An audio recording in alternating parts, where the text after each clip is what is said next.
sensory painful system and the autonomic system. There is a complex interaction, and in almost every patient of visceral pain, in every case of visceral pain, there is an autonomic involvement. There are autonomic features. So coming to the receptors, the basic unit of pain stimulus. There are various kind of receptors which are found in the various viscera. Some are sensory receptors. The main function of these sensory receptors is regulation and maintenance. It is not that these receptors, sensory receptors in the viscera, it is not that they are not being stimulated otherwise. In our day-to-day activities, air going in and out from our lungs, food going in the stomach, filling up of the urinary bladder. At all these times, all these sensory receptors, they get stimulated, but their response is not conscious. So, what is their response? What is their main function? They basically, their primary function becomes more of a regulatory mechanism of these visceral functions. So, these are one kind of sensory receptors which are found in various viscera. Now, secondly, even these receptors at times can produce some conscious sensations. But again, these conscious sensations are not pain, not discomfort. Something like filling up of urinary bladder. This is a physiological phenomena, physiological conscious sensation responding into the act of micturition. So again, this is not something pain. Again, this is not something discomfort initially. So conscious, again, only these receptors are at times responsible for the conscious sensations. Third time is there is a functional disorders. When there is no pathology in the organ, as Dr. Gaurav also told, the functional pain syndromes in various viscera like IBS, irritable bowel syndrome, or other gastric disorders, they constitute a very major part of patients in our day-to-day practice. And lastly, the nociceptors, nociception, the receptors which are primarily responsible to carry the sensation of pain, and these are stimulated by the various noxious stimuli. The difference between these two receptors, like sensory receptors carrying day-to-day regulatory mechanism, and the nociceptors, the basic difference are the first kind of receptors, they are low threshold. They are getting stimulated by the lower level, lower intensity of stimuli, rather than there are some nociceptors which are high threshold. They do not respond to a low level, low sensitive stimuli. To stimulate these receptors, there has to be a strong enough stimulus. Only then these receptors get stimulated, and then these receptors are termed as nociceptors or high threshold receptors.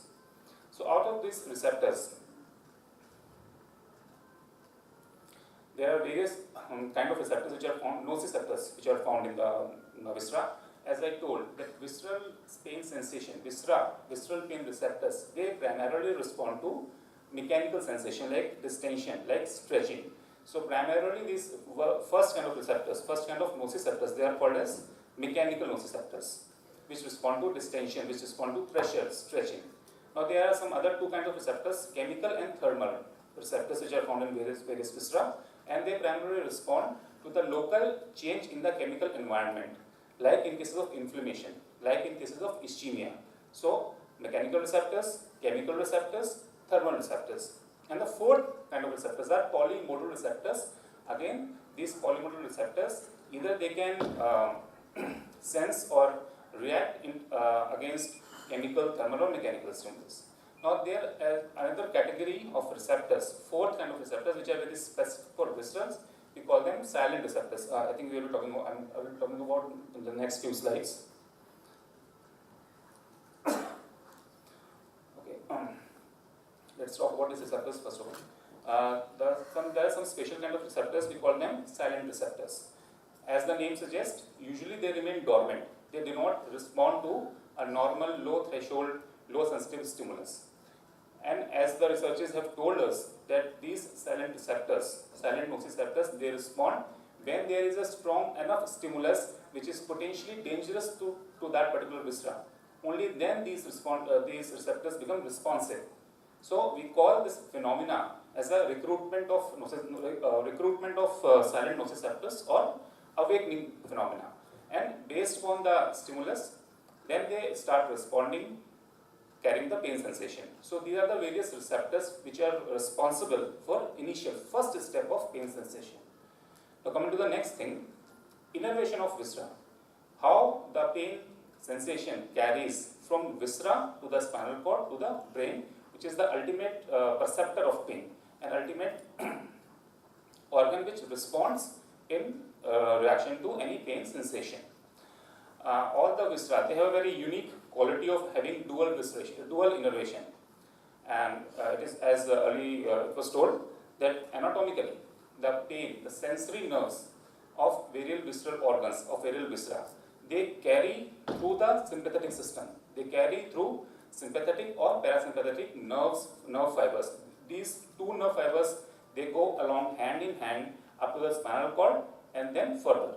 So this is a very unique feature of this visceral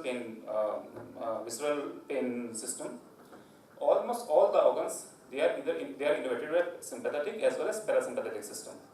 As the sympathetic system is concerned, or a parasympathetic system is concerned, vagus nerve supply is one thing which covers most of the abdominal and other viscera up to the intestines, lower intestines, and some organs in the pelvis also, largely supplied by the vagus. This is basically parasympathetic supply. And these vagus nerve, they carry all the sensory fibers, afferent fibers, efferent fibers to and from those organs. Cell bodies of all these neurons, this is found in nodosa ganglion, and they go on to carry the sensation directly to the medulla and terminate onto the nucleus tractus solitarius. Another set of neurons which are known as visceral afferent neurons. These visceral afferent neurons, these are basically they go with the sympathetic system of the body. Almost all the viscera terminate in the spinal cord, somewhere between T11 to L4, and cell bodies of all these neurons, they are primarily in the dorsal root ganglion in the spinal cord. These various visceral afferent fibers, they are known with the different names like inferior cardiac fibers, splanchnic nerves, and other nerves. These are all basically visceral afferent, carrying with the sympathetic nerve fibers and terminating on the dorsal root ganglion through pre and paravertebral ganglion of the sympathetic chain. So their cell bodies are basically in the dorsal root ganglion. And the third, pelvic organs, they have again supplied by both sympathetic and parasympathetic, and these nerve fibers, they terminate on the sacral part of the spinal cord, again in dorsal root ganglion, having cell bodies in dorsal root ganglions. Okay, this is an example of some pelvic organs, supply of the pelvic organs, sympathetic as well as parasympathetic, because as I like all the sensory sensation from the viscera, noxious sensation, other regulatory mechanism, all these sensory fibers, they carry along with the sympathetic or parasympathetic nerve fibers. And this is an example of pelvic viscera, the sympathetic, parasympathetic, afferent, efferent fibers.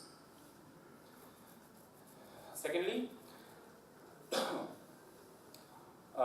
all these pain-carrying sensation fibers from viscera to the spinal cord, they are primarily constituted either with C fibers or either with the C fibers and A delta fibers. That's why, because A delta is again thin, although they are myelinated, but they are thin fibers, and C fibers are the unmyelinated fibers. So both these type of neurons, they are responsible for the slow conduction of pain. So that's why we call the visceral pain as a slow pain, because primarily only these two nerve fibers which are responsible for carrying the visceral pain, A delta and C fibers, and even in between the A delta and C, more than 50% fibers are of C fibers type, which carry the pain sensation. Okay, I was talking about the nociceptors. There are two more kind of nociceptors, nociceptors actually, sensory receptors in the viscera. They are called intraganglionic laminar endings and intramuscular arrays. These are two receptors. Again, these are low threshold receptors, which basically respond, which are basically responsible for the basic regulatory mechanism in the viscera. They do not respond to the noxious stimuli, but as I said, whenever there is a high intensity noxious stimulus, even these receptors can be involved to stimulate the pain sensation along the pain fibers, but their primary function is regulatory mechanisms. Now, a very peculiar thing, the number of receptors, the density of receptors, they are very sparse. The distance between any two receptors can be from millimeters to the centimeters. That means the number of receptors in any viscera is quite less. This is a very important reason why the pain is dull or poorly localized, because maybe enough sensation from the viscera via the spinal cord do not reach even to the brain, so it does not perceive from where the sensation is coming. So this is one of the reasons why it is poorly localized. Okay, I've already talked about these silent nociceptors. These are the various other receptors like cannabinoids, CB1, TRP1, and these are various receptors which are found in various visceras like stomach, bladder, and other visceras. And these are the various activators which actually is responsible for the stimulation of receptors in various viscera. So this is a diagram showing the interaction, the anatomical position and the physiological position of various, how the pain sensation carries from viscera to the brain via the spinal cord. Now to understand it, there is few important steps which we need to understand the sensation of pain mechanism of visceral pain. Now, first of all, the fibers, the pain carrying fibers, which starts from the viscera, go up to the spinal cord, they do not usually terminate at a single segment. The fibers, they diverge caudally as well as cranially, coming from the single organ, covering more than one spinal segment. So, when the brain perceives sensation from the spinal cord, it understands it as if the pain sensation coming from the various spinal segment. So that's why it is not able to understand that from which particular organ the pain is coming. Again, a very important reason why the pain is poorly localized, because as this is a very important difference from the sensory nerves, cutaneous nerves. It does not terminate on the single spinal segment. It diverges themselves and go on to involve 2 or 3 caudal or cranial spinal segments. This is a very peculiar feature, making it a poorly localized pain. Now coming to the second part of the carrying of visceral pain, we need to understand few terms here, like primary hyperalgesia or primary hypersensitivity, which occurs in viscera, and again there is secondary or the central nervous system hypersensitivity or hyperalgesia. So coming to the visceral hyperalgesia. Visceral hyperalgesia, as I guess everybody knows, that sensitization of primary sensory afferents innervating the viscera, alteration in the sensory neurons, so that they are more responsive to naturally occurring stimuli, and enhanced sensitivity of the sensory pathways in the brain. Whenever the receptors in the viscera, they keep getting the stimulus on a long-term basis, on the noxious stimulus on the long-term basis, inflammatory mediators on a long-term basis, maybe there is inflammation or some ischemic chemical mediators, repeated distension or the stretching of the viscera or mesenteries. So all these continuous stimulus for over a long period of time, they make the visceral receptors a little bit more hypersensitive, and